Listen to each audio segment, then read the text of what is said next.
जैसे फसल बीमा योजना में अभी हमने तय कर दिया कि क्लेम सेटल होने के बाद अगर 21 दिन तक बीमा कंपनी ने किसान के क्लेम का भुगतान नहीं किया तो 12% ब्याज और किसान को देना पड़ेगा, नहीं तो साल साल क्लेम सेटल ही नहीं होते।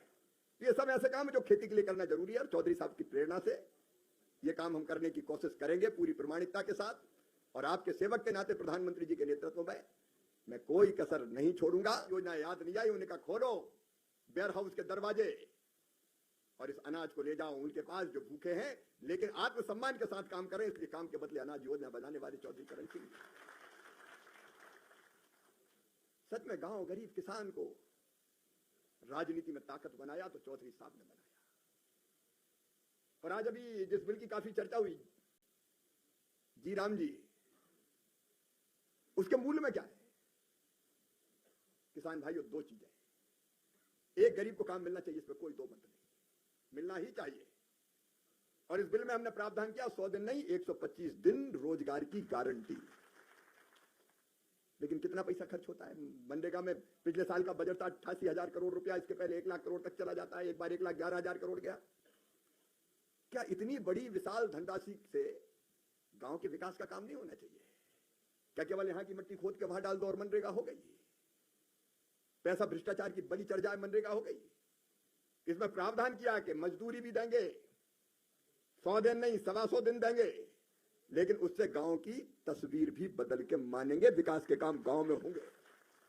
और गांव में कौन से होने चाहिए, इसकी गांव सूची बनाएगा, तय करेगा और उसके हिसाब से काम होंगे।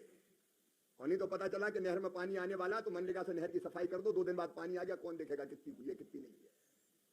कई तरह की चीजें थी। तो एक तरफ तो इसको गांव के विकास से जोड़ दिया कि पैसा है, रोजगार मिलेगा, लेकिन उस रोजगार से काम भी होगा और काम गांव की तस्वीर बदलेगा। स्कूल हो, सड़कें हो, नाली हो, पुल पुलिया हो। अरे हम तो खेत की सड़कें भी बनाएंगे, अगर कहीं नहीं होगी तो खेत सड़क भी बनाएंगे। पंचायतों का वर्गीकरण कर दिया, किसी में ज्यादा पैसा जा रहा है, सरपंच अगर ज्यादा एक्टिव है तो ज्यादा ले गया, कोई सीधा साधा है तो गया ही नहीं। तो जहां विकास की जरूरत और रोजगार की जरूरत है वहां ज्यादा जाए। लेकिन एक चीज और इसमें कि जब कृषि कार्य पीक पे होते हैं, तब चाहे बोनी हो, सोइंग का समय हो या हार्वेस्टिंग का कटाई का समय हो, तब किसान परेशान हो जाता है, मजदूर नहीं मिलते। तो एक प्रावधान इसमें यह भी क्या कि मजदूरों के हितों का भी ध्यान रखेंगे। लेकिन राज्य सरकार जब ये देखेगी कि अब कटाई होनी है, अब बोनी होनी है और खेती के काम में श्रम की जरूरत है, तो उन दिनों में मनरेगा इसका जी राम जी योजना का काम बंद हो जाएगा, किसान की कटाई भी होगी और बुआई भी होगी। तो यह संतुलन है किसान और मजदूर दोनों के कल्याण का। मेरे प्रिय किसान भाइयों, एक कृषि मंत्री के रूप में मैं स्वर्गीय चौधरी चरण सिंह जी के आदर्शों पर चलने की कोशिश करता हूं। कृषि भारतीय अर्थव्यवस्था की रीढ़ है, यह चौधरी साहब ने बताया, और किसान उसकी आत्मा, किसान प्राण है, किसान अन्नदाता है, अन्नदाता के रूप में जीवन दाता है। और किसानों की सेवा मेरे लिए भगवान की पूजा है, ये मैं अंतर आत्मा से कहता हूं। और जब प्रधानमंत्री जी के नेतृत्व में हम लोग कोशिश कर रहे हैं कि कैसे हम बेहतर काम कर पाए। अभी हमने देवेंद्र जी को भी सम्मानित किया, वैज्ञानिक हैं, सहरावत जी किसान हैं सीधे, हमारी बहन पलक जी बैठी है, रेड्डी जी है, हरवीर जी उस क्षेत्र में पत्रकारिता में मैं बहुत बधाई देता हूं, नहीं तो खेती समाचारों का, मीडिया का विषय नहीं होती कई बार। लेकिन ये लैब से निकल के वैज्ञानिक लैंड पे जाएं, ये भी जरूरी है। नहीं लैब में बैठे हैं और लैंड पे किसान बैठे हैं, यहां लैब में वहां लैंड पे, दोनों कभी मिलते नहीं थे। हमने तय किया कि साल में एक बार वैज्ञानिक निकलेगा किसानों के बीच, खेत में किसानों के बीच जाके उनको बताएगा कि खेती में नए प्रयोग कौन से हुए, और किसान भी उनको बताएगा कि दिक्कत क्या है। और कई बार तो किसानी वैज्ञानिक बन जाता है। जब गए वैज्ञानिक तो उन्हें किसान ने बता दिया कि हमने जुगाड़ करके, आपने लीची की बात अभी कही, लीची पे ग्लूकोज का लेप लगा के बिहार के किसानों ने लीची की सेल्फ लाइफ बढ़ा दी। मैंने आगे बताया कि अब इसको परफेक्ट करो ना। किसान भी कोई वैज्ञानिक से कम थोड़ी है। किसान ने बताई 500 समस्याएं अपनी कि प्रयोग इसमें होना चाहिए। हमने तय कर दिया कि वैज्ञानिक केवल पेपर लिखने के लिए प्रयोग नहीं करेगा, किसान की जो जरूरत है उस पर शोध होगा, उस पर रिसर्च होगा। और उस काम में टीम लगी है अलग अलग। कई तरह की समस्या आई उस दौरान। एक सबसे बड़ी समस्या नकली खाद, घटिया बीज, पेस्टिसाइड। जयंत जी, मैंने देखा बायोस्टूबलैंड 30,000 और किसान जब जाए दुकान पे तो बोलिए डीएपी की बोरी के साथ एक बोतल ले जा, 2 बोतल ले जाना पड़ेगा। दादागिरी होती थी। मैंने पूछा कि ये है क्या बायो स्टूबलेंट, इससे कोई उत्पादन बढ़ता है क्या, जरा देखो तो, इसका कोई प्रोटोकॉल है, कोई परीक्षण हुआ है? तो नहीं, अभी तो कुछ नहीं है, बस चल रहा है। तो फिर काय को किसान ले जाए, उनका प्रोटोकॉल विकसित करो।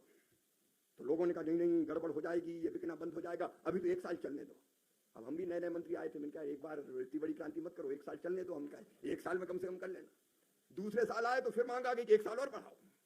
हम कहा 1 साल नहीं, किसी भी हालत में 3 महीने से ज्यादा नहीं बढ़ेगा। और 3 महीने के अंदर आईसीआर के किसी संस्थान, एग्रीकल्चर यूनिवर्सिटी, इससे सिद्ध कराना पड़ेगा 3 जगह किससे फसल का उत्पादन बढ़ता है कि नहीं बढ़ता।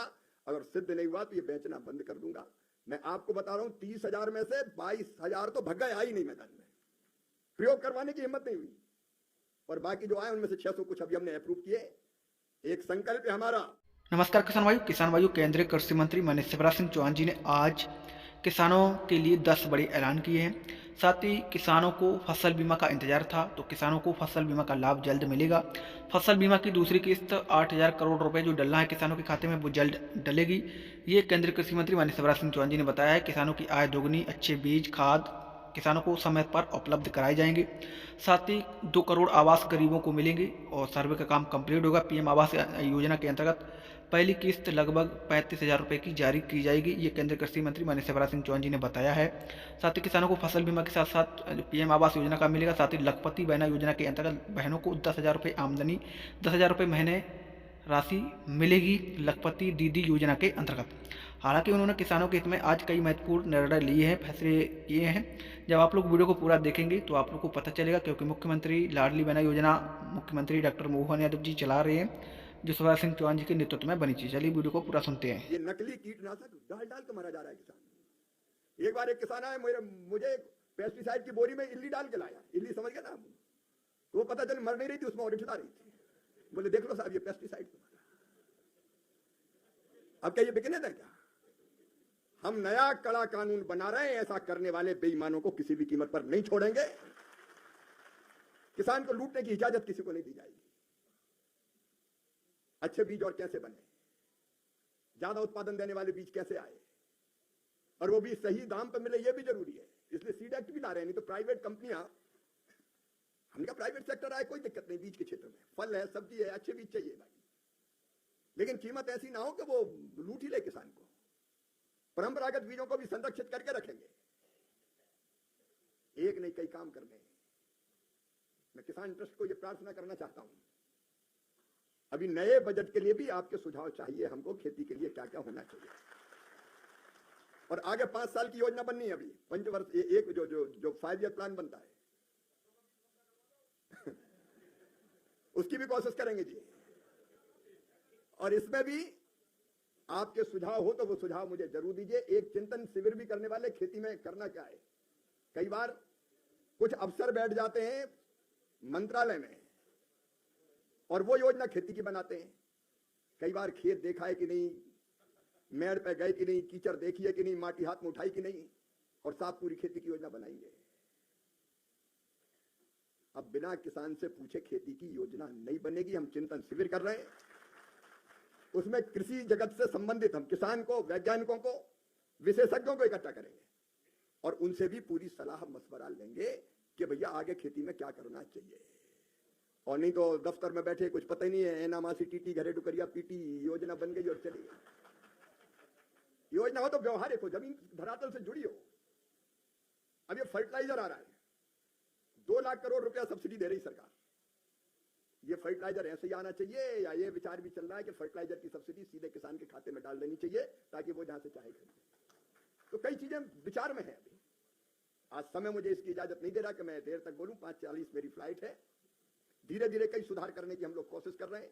जैसे फसल बीमा योजना में अभी हमने तय कर दिया कि क्लेम सेटल होने के बाद अगर 21 दिन तक बीमा कंपनी ने किसान के क्लेम का भुगतान नहीं किया तो 12% ब्याज और किसान को देना पड़ेगा, नहीं तो साल साल क्लेम सेटल ही नहीं होते। ये सब ऐसे काम है जो खेती के लिए करना जरूरी है। और चौधरी साहब की प्रेरणा से ये काम हम करने की कोशिश करेंगे पूरी प्रामाणिकता के साथ।